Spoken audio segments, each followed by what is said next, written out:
Tired of manually transferring lead information from your Facebook ads into your calendar? Missing out on valuable connection time? Let's automate that. First, make sure you have a Facebook ad running with an instant form collecting lead information. Ensure your instant form includes essential details like name, email, and phone number, the things you'll need for your calendar invites. Now, head over to Zapier and click Create Zap. Search for and select Facebook Lead Ads as your trigger app.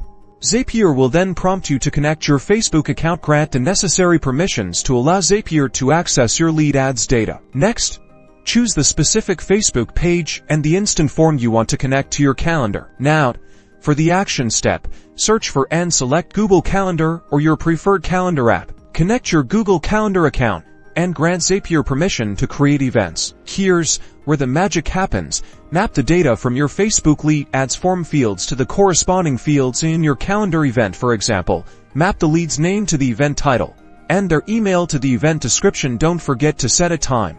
Click Test Action to send a test event to your calendar. This ensures that all the data is being transferred correctly. Finally, once you're satisfied with the test, turn your Zap on. Now, every time someone fills out your Facebook instant form, a new event will automatically be created in your calendar. Say goodbye to manual data entry and hello to more efficient appointment scheduling.